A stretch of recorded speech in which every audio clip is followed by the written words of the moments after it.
believe that Chief John Perez must be fired, not just should be fired, but he must be fired.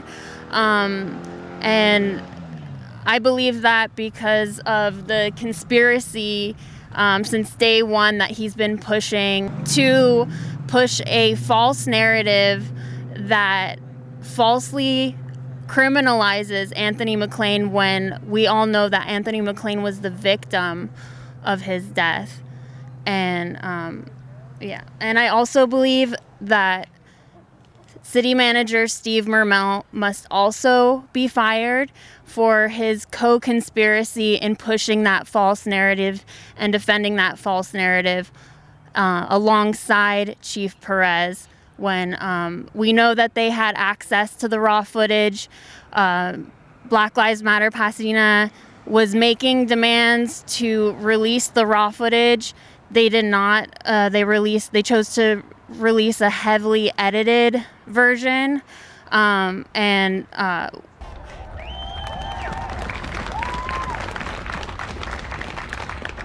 Mr. President, Dr. Biden, Madam Vice President, Mr. Emhoff, Americans, and the world.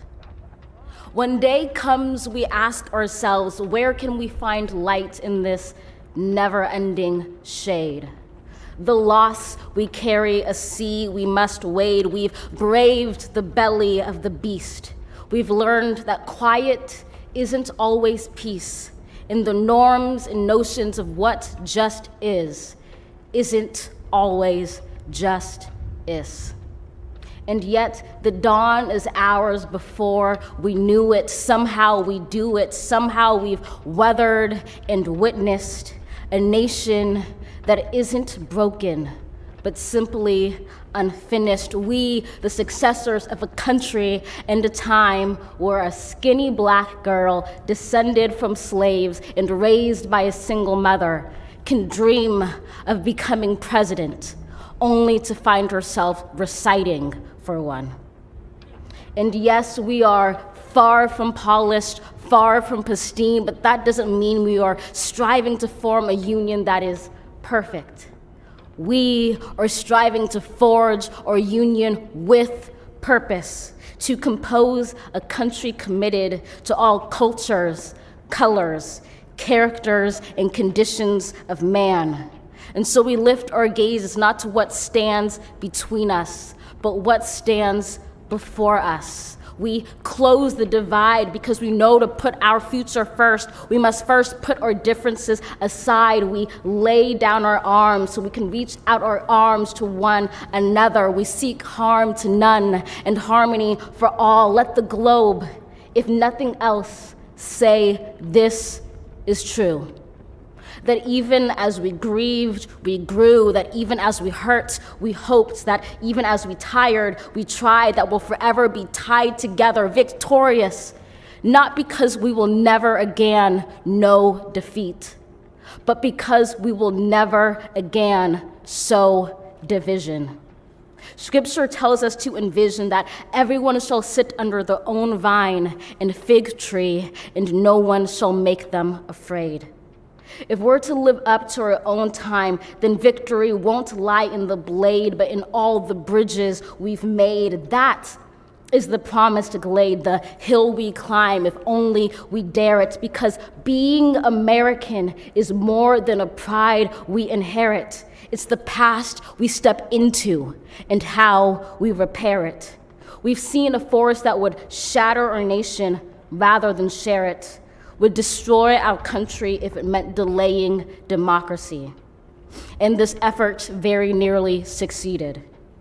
But while democracy can be periodically delayed, it can never be permanently defeated. In this truth, in this faith we trust, for while we have our eyes on the future, history has its eyes on us. This is the era of just redemption. We feared it at its inception. We did not feel prepared to be the heirs of such a terrifying hour, but within it we found the power to author a new chapter, to offer hope and laughter to ourselves. So, while once we asked, How could we possibly prevail over catastrophe? Now we assert. How could catastrophe possibly prevail over us? We will not march back to what was, but move to what shall be, a country that is bruised but whole, benevolent but bold, fierce and free. We will not be turned around or interrupted by intimidation, because we know our inaction and inertia will be the inheritance of the next generation. Our blunders become their burdens, but one thing is certain. If we merge mercy with might and might with right, then love becomes our legacy and change our children's birthright.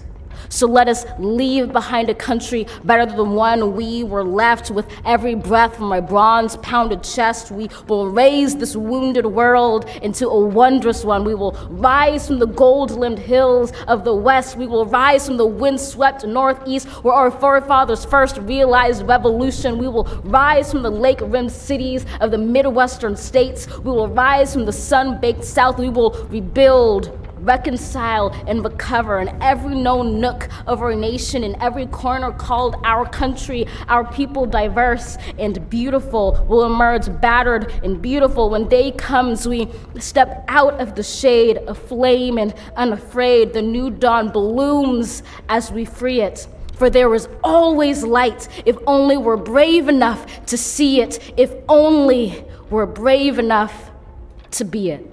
As the individual did look at him, and so the officer fired, likely because he was worried the individual was probably going to turn to fire at him. We are part of what has occurred. We were the officers that shot that bullet that took their son's life.